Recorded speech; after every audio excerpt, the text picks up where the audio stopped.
Hello guys, it's Swaraj. तो आज मैं बात करने वाला हूँ कि बॉयकॉट करना चाइना को या फिर चाइना के साथ ट्रेड बैन करना सही है कि नहीं। तो यार देखो, मेरे हिसाब से ना ये चाइना के साथ ट्रेड बैन करना बिल्कुल भी सही नहीं है। तो पहले बता दूं कि ये चाइना के साथ ट्रेड बैन करने की बात क्यों हो रही है, चाइना को बॉयकॉट करने की बात क्यों हो रही है। तो सिंपल कारण यही है कि जो हमारे बॉर्डर पर, इंडिया चाइना बॉर्डर पर जो हमारे जवान शहीद हो रहे हैं, जो भी सोल्जर्स जो हैं वो मर रहे हैं, सारे मार्टियर्स को पहली बात तो मेरी तरफ से भावपूर्ण श्रद्धांजलि। उसके बाद मैं यही बता, इसी वजह से जो हमारे अंदर गुस्सा है चाइना को लेकर, उसके लिए हम एक बॉर्डर डिस्प्यूट को ट्रेड डिस्प्यूट में बदल रहे हैं, जो मेरे हिसाब से बिल्कुल गलत है। चाइना के साथ ट्रेड बैन करना या फिर चाइना को बॉयकॉट करना बिल्कुल ही सेंसिबल नहीं है। So here are few reasons why कि चाइना के साथ ट्रेड बैन करना सेंसिबल क्यों नहीं है, चाइना को बॉयकॉट करना सेंसिबल क्यों नहीं है।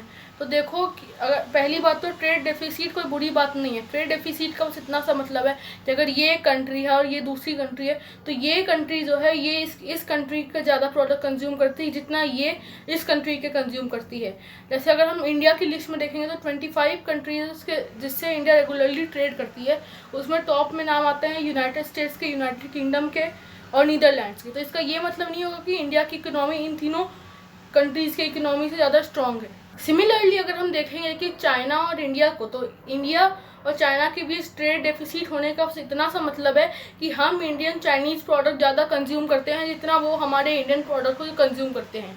तो चाइना के साथ ट्रेड डेफिसिट होना या फिर किसी भी कंट्री के साथ ट्रेड डेफिसिट होना गलत बात नहीं है। और सबसे ज़्यादा किसी को नुकसान होगा, सबसे ज़्यादा किसी को घाटा होगा, तो वो है हमारे इंडिया की मिडिल क्लास और लोअर क्लास, जो कि they are the most price sensitive.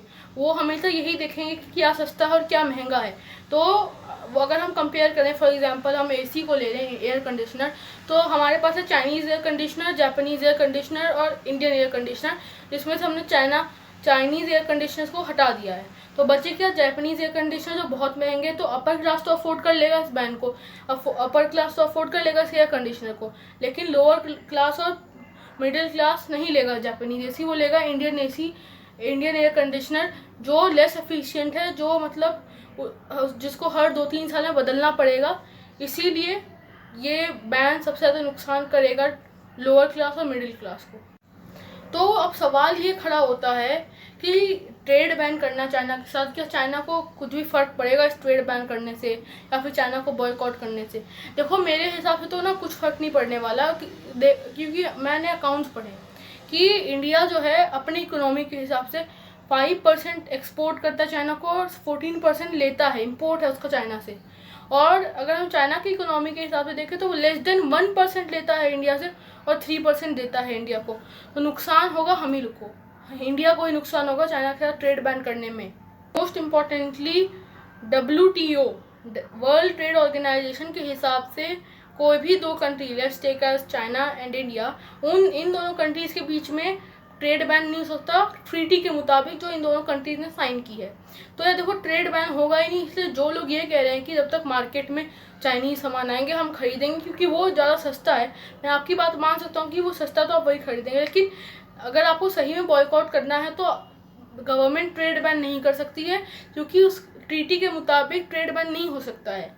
इसीलिए सब लोग बोल रहे हैं हम ही लोगों को कि ट्रेड बैन करो, बॉयकॉट करो चाइना को। लेकिन इस मोमेंट पर ट्रेड बैन तो होगा नहीं कभी भी, और बॉयकॉट अभी हमें नहीं करना चाहिए, क्योंकि अभी हमारे पास रिसोर्सेज नहीं है जो चाइना के थ्रू हम लेते हैं। जितने भी ऐप्स हैं जैसे पेटीएम हो गया, जोमेटो हो गया, स्विगी हो गया, इनमें सब में चाइनीज़ इन्वेस्टमेंट है, और अगर हम इसको बंद कर देंगे तो आपको पता है क्या होगा। तो हम ये ऐप भी बंद नहीं कर सकते हैं।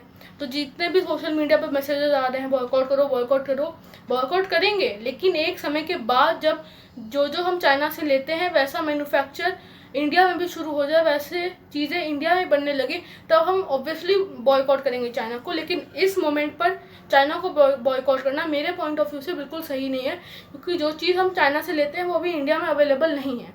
और अगर हम दूसरे कंट्री के सामान यूज़ करेंगे तो सबसे ज़्यादा नुकसान होगा, वो होगा लोअर क्लास को, मिडिल क्लास को। अपर क्लास तो तभी किसी तरह सर्वाइव कर जाएगा ये बैन। अब यार कुछ लोगों को मैंने सोशल मीडिया पे देखा है कि वो अपने टीवी, कंप्यूटर, मोबाइल जो भी वो चाइना से लेते हैं वो सब वो जला रहे हैं, तोड़ रहे हैं, फोड़ रहे हैं। तो भाई उसका पैसा जा चुका है चाइना को, ठीक है, तो अब वो चाइना को उसके लिए दुख नहीं होगा कि आप यहाँ पर उसके टीवी, उसके मोबाइल, उसके फ्रिज तोड़ रहे हैं। तो जब आप खरीद ही चुके हैं तो मत तोड़ो यार, क्यों अपना नुकसान करा रहे हो। चाइना को कुछ नहीं होने वाला क्योंकि उसका पैसा चाइना को जा चुका है। तो guys, this is all from today's video. I hope that you all like it. Share करो जितना शेयर कर सकते हो। सब्सक्राइब किए बिना मत जाना। कमेंट सेक्शन में बताओ कि चाइना के साथ ट्रेड बैन करना सेंसिबल है कि नहीं, पॉसिबल है कि नहीं, बॉयकॉट करना चाइना को अभी सही है कि नहीं। तब तक के लिए बाय बाय।